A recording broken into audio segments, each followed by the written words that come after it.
कौन है ये लोग, कहाँ से आते हैं? Hello guys, good morning. তোমরা সবাই কেমন আছো? তো সকালটা শুরু হয় আমার ড্রিঙ্কস দিয়ে। আজকে যেহেতু সানডে, তো মনটা বেজায় খারাপ, কারণ সকাল সকাল ঘুরতে যেতে পারছি না।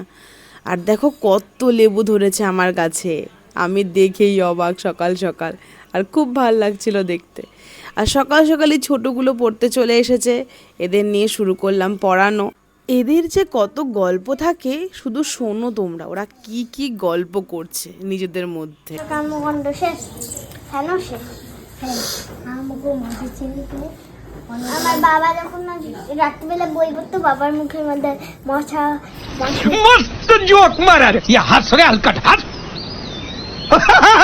লুকিয়ে লুকিয়ে ক্যামেরা করতে বেশ মজাই লাগছিল, দেখেই চুপ হয়ে গেছে। যেহেতু আজকে বাইরে যেতে পারছিলাম না বৃষ্টির জন্য, তাই মনটা ভীষণ খারাপ ছিল। তাই দাঁড়িয়ে দাঁড়িয়ে বাড়ি থেকে নেচারটাকে ফিল করার চেষ্টা করছি। সকাল সকাল খিচুড়ি এনজয় করছিলাম, তার সঙ্গে পাশের বাড়ির ঝগড়াও এনজয় করছিলাম গাই। তারপর মাকে অল্প জ্বালানোর পরে মা রান্নাঘরে কি রান্না হচ্ছে সেটা দেখার পরে বেরিয়ে গেলাম পার্লারের জন্য। যেহেতু আজকে ছুটি, তাই বেরিয়ে পড়লাম পার্লার। একটা হেয়ার ওয়াশ, শুধু শ্যাম্পু করার পরে হেয়ার, মানে মানুষের বাড়িতে করার সময় নেই, তো রাস্তায় এসে হেয়ার ওয়াশ করে শ্যাম্পু করে বাস। একটা আছে স্পার সাথে হয়। এসেই আমার বান্ধবীর সাথে দেখা হয়েছে, ও ভীষণ লজ্জা পাচ্ছে ক্যামেরা দেখে। যাই হোক, সেটা পরের কথা।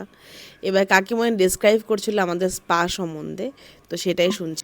রুকো যারা, সবার করো, মোলা ধাক্কা মুক্কি। তার সঙ্গে আরেকটা ইম্পর্টেন্ট কথা, যেটা ফালাকাটা বাসে জানা খুবই দরকার, তো সেটা একটু জেনে নাও। কাকিমণি নিজেই বলবে কি কথা। আমাদের এই পার্লারে স্কিন স্পেশালিস্ট আসবেন, আর উনি হচ্ছে হেয়ার ট্রিটমেন্টও করেন। তো তোমরা যদি কেউ, তোমার চেনা পরিচিত কেউ বা করতে চায়, স্কিন টেস্ট করতে চায় বা ট্রিটমেন্ট করতে চায়, তাহলে সে তাদেরকে অবশ্যই বলবে আমার এখানে হবে, আমার সাথে কন্ট্যাক্ট করতে, যাতে আমি তাদের নামটা আমি আগে থেকে বুকিং করে রাখতে পারি। আর ও যখন আসবে আমি আপডেট দিয়ে দিই। আর তোমরা বুকিং করার জন্য আমার নাম্বারটা, কন্ট্যাক্ট নাম্বারটা লিখে নাও, 9735957345। সুকান্ত বললি, ফালাকাটা, অ্যাঞ্জেলটাস লেডিস বিউটি পার্লার।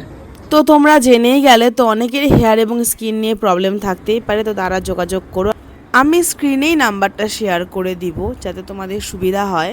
আমার পার্লারের কাজ শেষ, তো আমি এখন বেরিয়ে যাব ঘরের জন্য, কারণ আমাকে আবার ধূপগুড়ির জন্য বেরোতে হবে। ভূতনি সেজে চলে যাব স্নানে। স্নান করে নিজেকে একটু ফ্রেশ লাগছে, কারণ এতক্ষণ পুরোপুরি ভূতনি লাগছিল, আর ক্রিমটা লাগানোর পরে তো আর বেশি ভূতনি লাগছিল।